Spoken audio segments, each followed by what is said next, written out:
Selamat datang kembali di sesi kupas tuntas kita. Hari ini kita akan masuk lebih dalam nih ke bab 12 dari materi yang udah Anda bagikan, judulnya The Myths of Innovation. Fokus kita spesifik ke, retasan berpikir kreatif. Tujuan kita kali ini.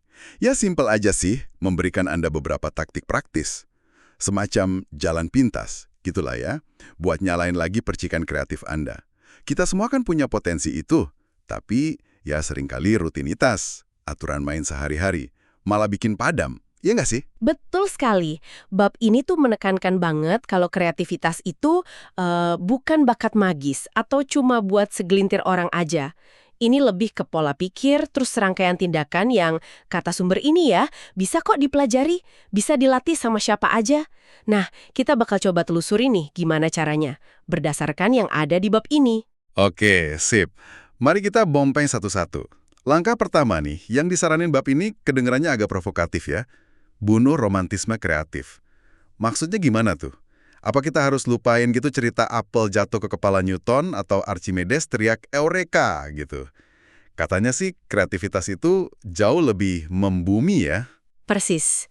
Sumber ini tuh pengen kita lepas dari gagasan kalau ide brilian itu muncul tiba-tiba. Kayak petir gitu dalam satu momen, aha, yang wah. Contohnya nih, Tim Berners-Lee, penemu World Wide Web, itu dia sendiri bilang nggak ada tuh satu momen pencerahan tunggal.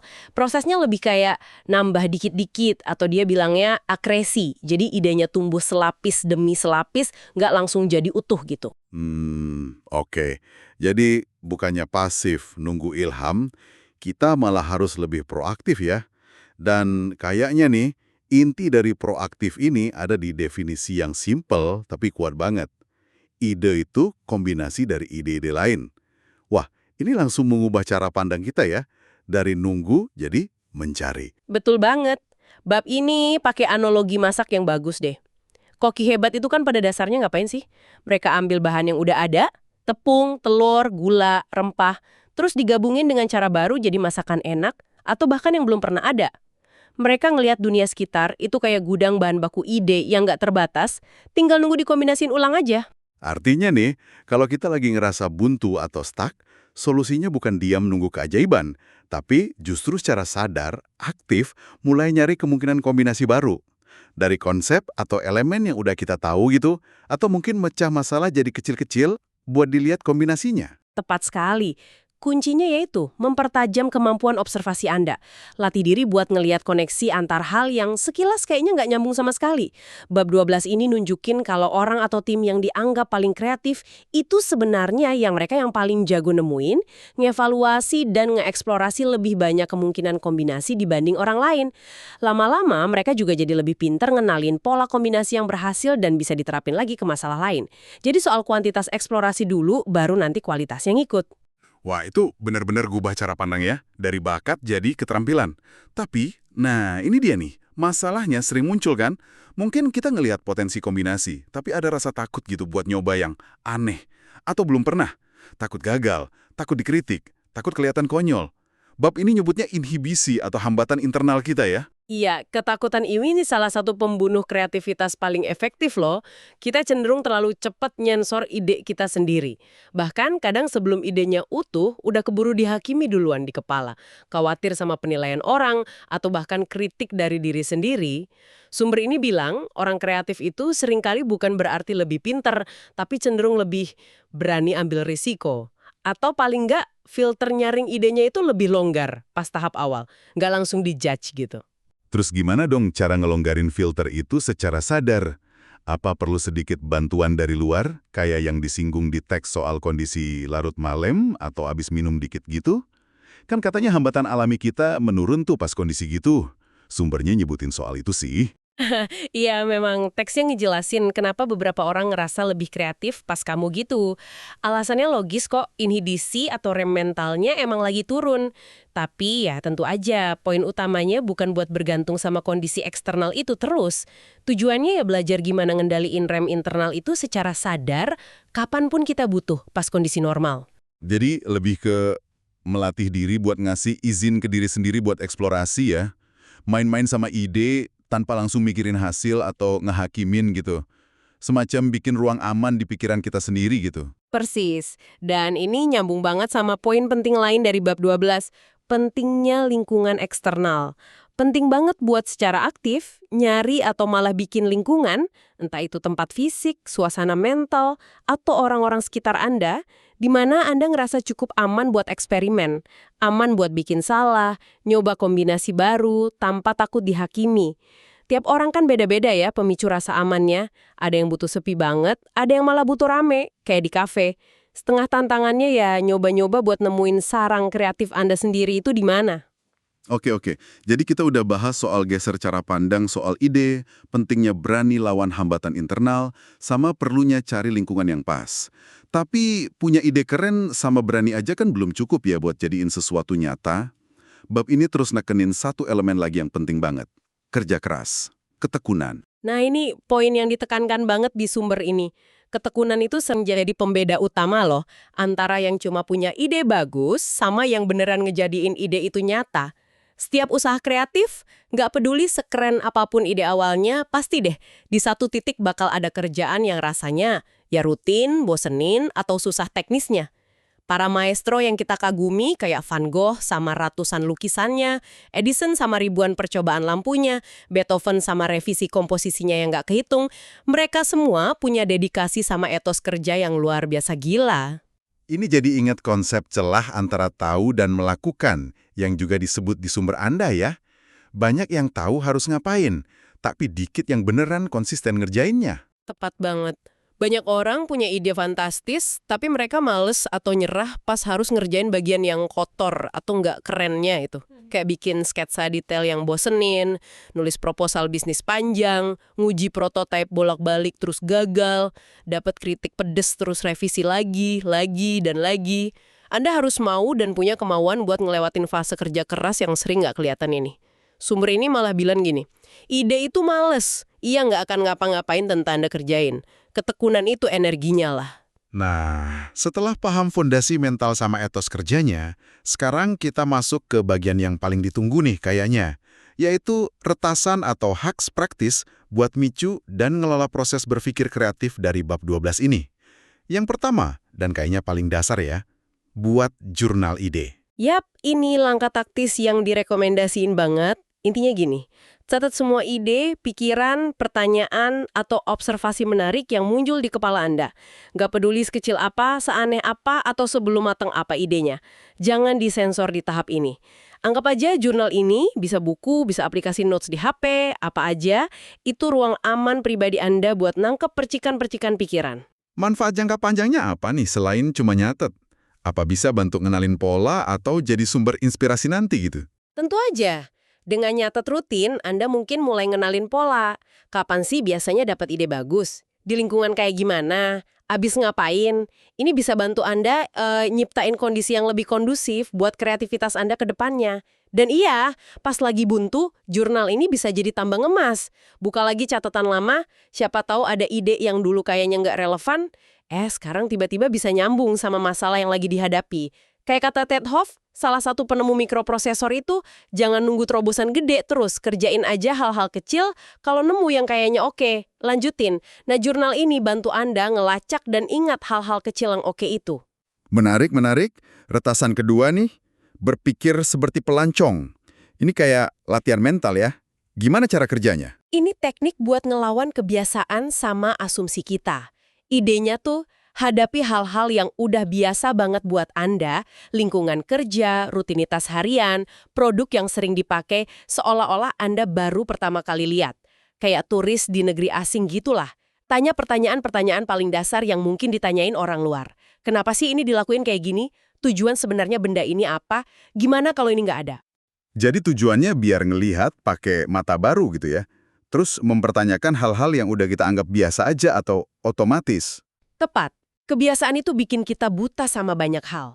Dengan sengaja pakai perspektif orang luar atau pelancong, kita maksa diri ngelihat celah, inkonsistensi, atau peluang perbaikan yang sebelumnya kelewat gara-gara udah terlalu biasa.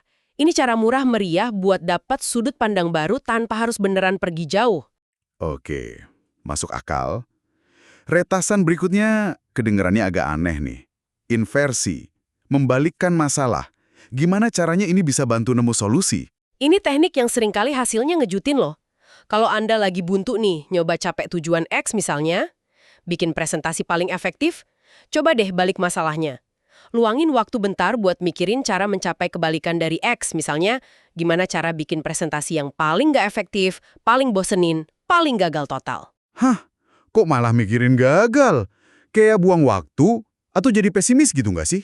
Apa gunanya coba bayangin kegagalan total? Nah, sumber ini ngejelasin beberapa manfaatnya. Pertama, ini bisa jadi cara bagus buat ngilangin frustrasi sama ketegangan pas lagi buntu, seringnya malah bikin ketawa. Kedua, dan ini yang paling penting, dengan secara jelas nentuin apa yang bikin sesuatu itu jelek atau gagal, Anda seringkali secara nggak langsung malah jadi dapat kejelasan luar biasa soal apa yang bikin sesuatu itu bagus atau berhasil. Daftar cara buat gagal itu bisa jadi peta jalan terbalik menuju sukses. Ini maksa Anda ngelihat kriteria sukses dari sudut pandang beda dan kadang lebih jelas. Oke. Saya bisa lihat gimana itu bisa mecah kebuntuan mental. Terus ada teknik ganti mode. Maksudnya, ganti mode ekspresi atau eksplorasi ide itu gimana? Ini soal secara sadar ngubah cara atau media yang Anda pakai buat mikir atau nyampein ide. Otak kita kan kerjanya beda-beda, tergantung mode yang dipakai. Kalau Anda biasanya mikir pakai nulis narasi panjang, coba paksain diri bikin sketsa visual, diagram alur, atau bahkan model fisik sederhana dari ide Anda. Kalau biasanya langsung diskusi ngomong, coba deh ambil waktu diam buat nulisin pikiran Anda secara terstruktur dulu. Contoh lain yang konkret dari ganti mode ini apa ya?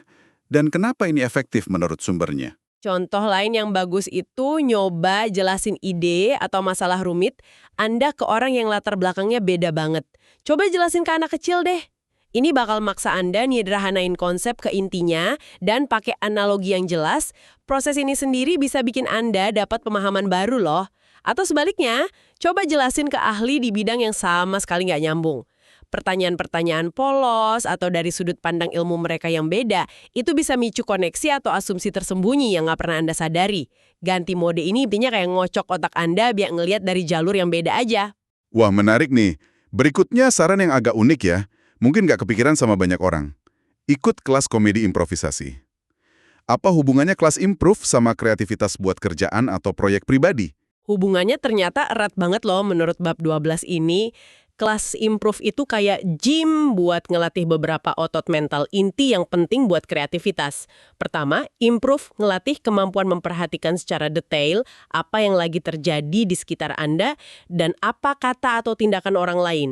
Kedua, ngelatih kemampuan merespon secara spontan dan ngebangun di atas apa yang udah ada. Yes and gitu, bukan nolak atau ngeritik. Dan yang mungkin paling penting, improv itu ngelatih keberanian buat nyoba kombinasi ide atau tindakan baru secara langsung tanpa tahu pasti hasilnya gimana. Belajar nyaman sama ketidakpastian dan potensi gagal kecil di depan umum. Jadi ini soal ngebangun rasa nyaman sama spontanitas, kolaborasi cepat, dan ketidakpastian ya. Elemen-elemen yang sering muncul di proses kreatif beneran. Tepat sekali. Proses kreatif itu kan jarang banget lurus atau bisa diprediksi sepenuhnya. Kemampuan buat adaptasi, respons perubahan, dan gak terlalu takut salah langkah, itu aset berharga banget. Nah, kelas improv ngelatih itu semua dalam lingkungan yang relatif aman dan suportif. Masuk akal banget kaitannya. Dan retasan terakhir yang disorot di bab ini adalah cari mitra. Kenapa kolaborasi ditekankan di sini? Karena inovasi dan kreativitas itu jarang banget usaha sendirian, murni. Meskipun mitos jenius penyendiri masih populer ya, sumber ini ngakuin kalau beberapa orang emang nemuin puncak kreativitasnya pas kerja bareng orang lain. Kerja bareng temen, kolega, atau mitra yang juga pikirannya terbuka dan kreatif itu bisa ngasih beberapa keuntungan penting. Jaga energi sama motivasi tetap tinggi pas lagi susah, nawarin perspektif baru yang berharga pas Anda lagi buntu, dan ngasih dukungan emosional plus akuntabilitas buat terus maju.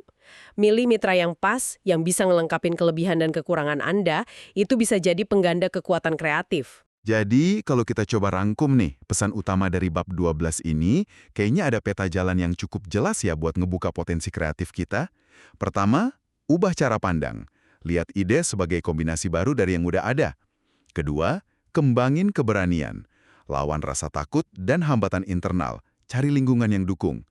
Ketiga, tanamkan ketekunan. Sadari kerja keras itu bagian penting banget. Dan keempat, pakai retasan praktis ini sebagai alat bantu. Bikin jurnal ide, mikir kayak pelancong, pakai inversi, ganti mode ekspresi, latih spontanitas mungkin lewat improv, dan coba cari mitra kolaborasi. Wah, rangkumannya bagus banget. Dan ada satu penekanan terakhir yang kuat banget di akhir bab ini, yang juga sejalan sama pesan di bagian lain sumber Anda, yaitu pentingnya melakukannya. Semua pemahaman teori, semua tips dan trik ini, akhirnya nggak akan banyak artinya tanpa ada praktek nyata. Pesan utamanya, jangan cuma baca atau mikirin aja. Pilih satu proyek kecil, sekecil apapun itu, mulai kerjain, dan coba terapin beberapa retasan ini secara aktif dalam prosesnya. Cuma dengan nyoba, gagal, belajar, terus nyoba lagi, Anda bakal benar-benar ngerasain pelajarannya dan lihat hasilnya di kreativitas Anda. Itu penutup yang sangat membumi dan bisa langsung dikerjain ya. Sebagai penutup sesi kita kali ini, kami mau ninggalin Anda dengan satu pertanyaan buat direnungkan nih. Terinspirasi dari bahasan kita soal retasan di bab 12 tadi. Dari semua taktik praktis yang kita diskusikan, bikin jurnal ide, mikir kayak pelancong, inversi, ganti mode, ikut kelas improv, atau cari mitra, mana satu retasan yang rasanya paling menantang atau mungkin paling nggak nyaman buat Anda coba terapin secara sadar minggu depan? Dan coba deh gali lebih dalam. Apa sih sebenarnya yang nahan Anda buat nyoba itu? Terima kasih sudah menyimak sesi kupas tuntas kita kali ini. Sampai jumpa di kesempatan berikutnya.